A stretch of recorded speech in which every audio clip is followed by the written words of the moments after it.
Good day to you. Today's a really big day in politics in the United States because we have the Robert Mueller hearings before two congressional committees. Robert Mueller is the person who is in charge of the investigation into whether Donald Trump committed collusion or obstruction of justice in the allegations that the Russians interfered with the last American presidential election.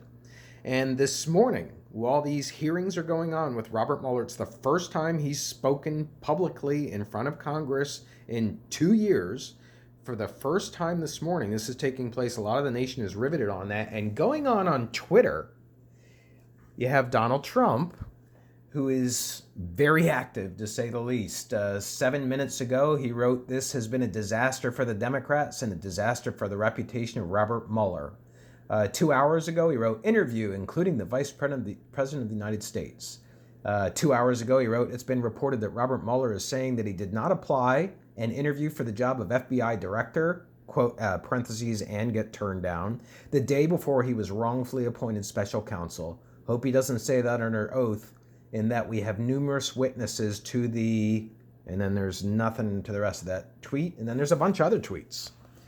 So we're talking about Twitter today. We went through Google, we've done YouTube, now we're taking down Twitter in a way. It's not quite the same thing, Twitter, and I'm going to try and explain that in my video lecture today. And I'm also going to be deviating from the chapter material in some ways because I think that Donald Trump has changed the entire conception of whether Twitter does operate in the public discourse, in the public sphere.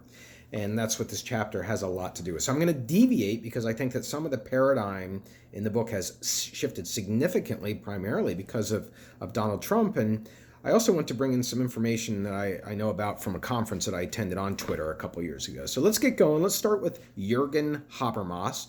Jurgen Habermas, the great German sociologist. And he had a concept that he called the public sphere. The public sphere is not just something that's physical, although you can have a physical space that's a public sphere. It can also be a virtual space. And it's the idea that public opinion can be formed in this public space and that all citizens will have access to the space. Those are the two major properties of the idea of a public sphere. Is that we're going to form public opinion. We need it to form our opinions about really important things that have to do with the way that we're going to live our lives in this American society. We're going to form public opinion, but everybody has to have access to it. And we can see this idea throughout history. If you go to Stroudsburg, for example, there's a town square with a courthouse there. Less of that in East Stroudsburg. And is there any perhaps coincidence to the fact that more people go to Stroudsburg than go to East Stroudsburg? Is there that feeling that there's more of a public square or public sphere to Stroudsburg?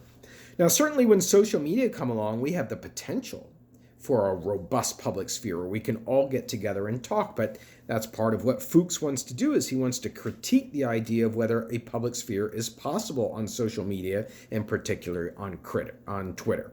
So let's talk about some of the critiques of the public sphere in and of itself that have been levied by various thinkers that you can read about in the chapter about Jurgen Habermas's concept, whether it's even possible. And there are two general critiques that no, the public sphere is not going to be possible. One critique is the working class critique, saying that in a public sphere, you're always going to have wealthy, you're always going to have rich, you're always going to have privileged people who are able to dominate that discussion.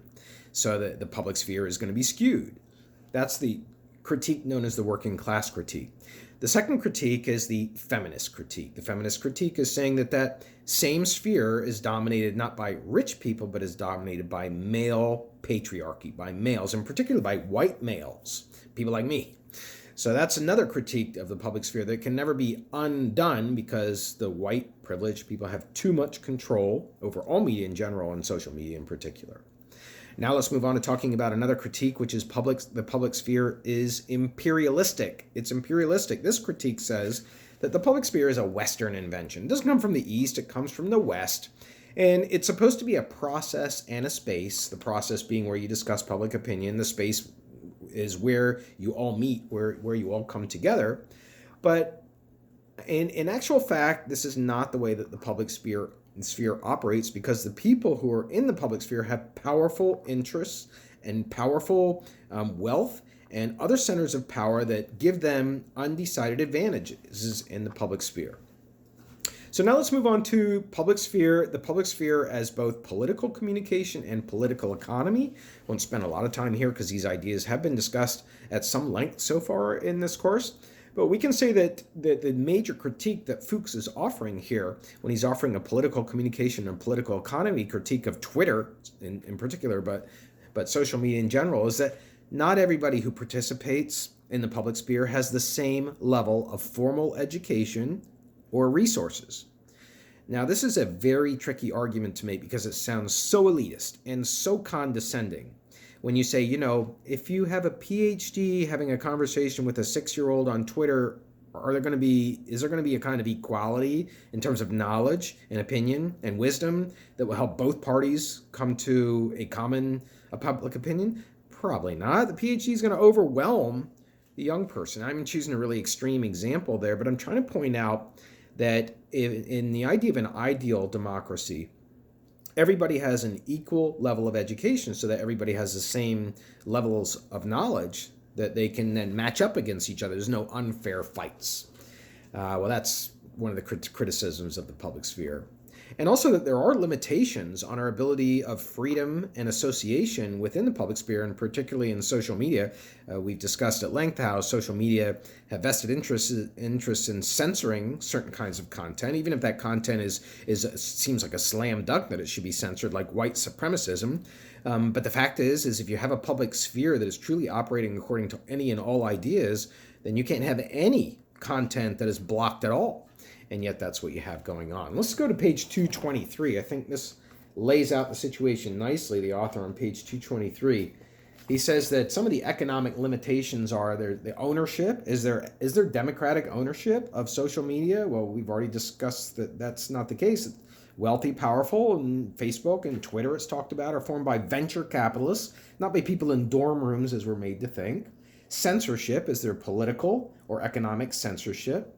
Exclusion, is there an overrepresentation of viewpoints of corporate elites or of uncritical and pro-capitalist viewpoints? Okay, that's all about the political economic dimension.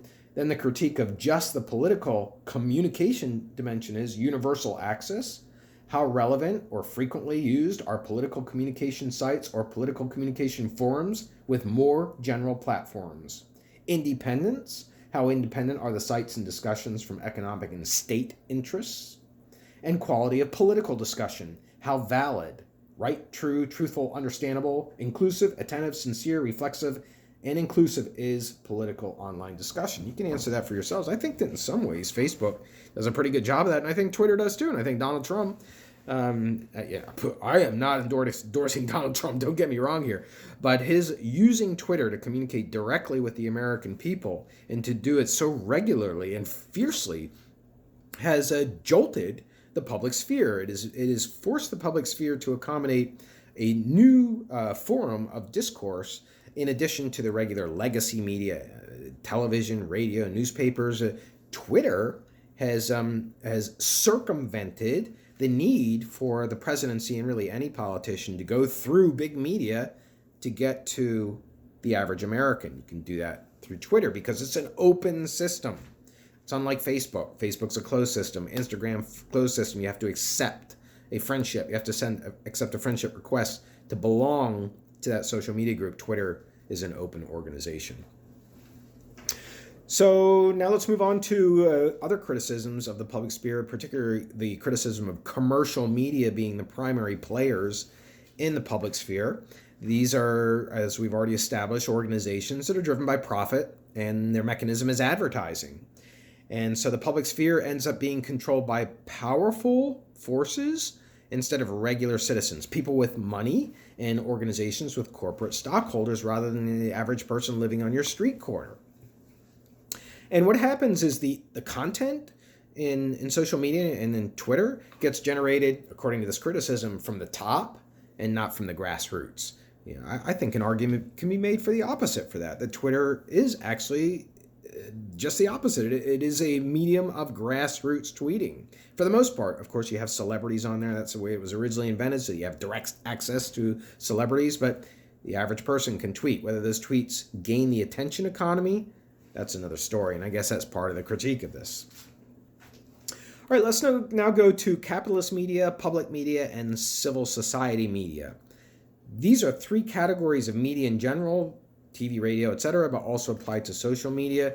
And it may sound very foreign to you if you haven't had the opportunity to travel to another country where this is done. Because in the United States, most of our media are capitalist media. They're money-making, profit-making, private media. So those are capitalist media. And we think that that's sort of the routine way that media are set up. But then there's also public media. We do have that in the United States. We have PBS, for example. We have NPR.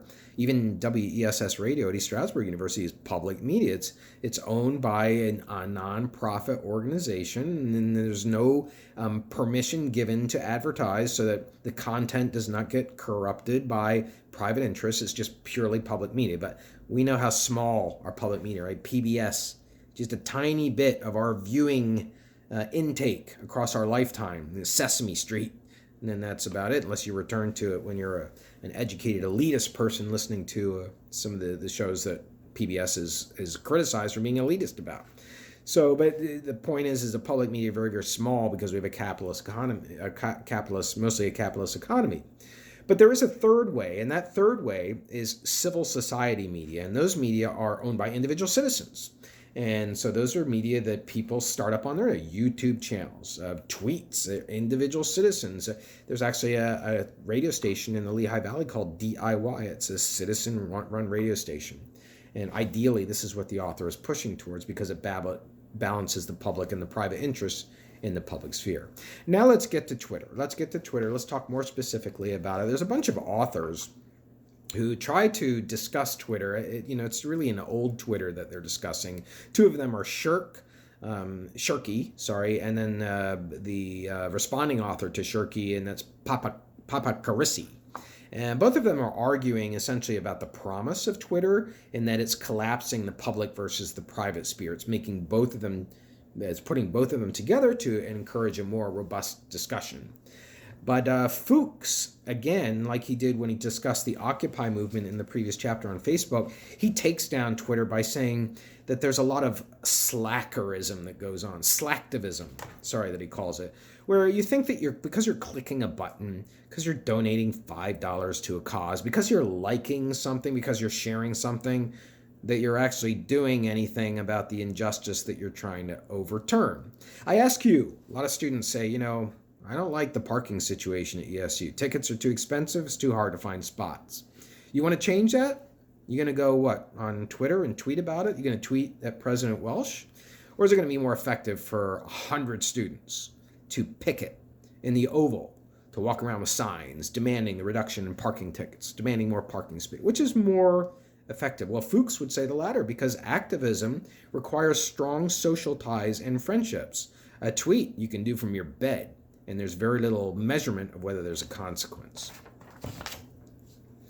Also, another critique that Fuchs offers of Twitter is that it is stratified. Stratified means there's different levels of people, and this brings us back to the discussion that if you're going to have democracy and you're going to have a public sphere where democracy is in operation because of the discourse and the political opinion formation that's taking place, you have to have people with roughly equal levels of knowledge. You do not have that in Twitter. You do not have that on any social media platform. The author actually goes into researching the audience for Twitter. I think it's an old audience, not like old age audience, but I think it's an audience that existed 5 years ago. I think Twitter has grown because of President Trump, but he does show in some of the early research that Twitter users tended to be uneducated. Also, there's an asymmetrical power of Twitter, another criticism offered by Fuchs, saying that Twitter is like other social media and really all media in our country because of the capitalist framework, only 3% of the content on Twitter is about politics. Again, I think that's changed because of President Trump. But the point is that politics is a tiny portion, so it's not really being used to discuss public policy, Twitter, as a public sphere. It's being used to discuss LeBron James or the Kardashians or a YouTube influencer or sports. That's what the point of this is. Now, when you look at Twitter's terms of service, originally Twitter decided to set it up with no advertising, but what you can do is it generates its revenue and accumulates its capital, Twitter does, from promoted tweets and promoted accounts and promoted trends on Twitter.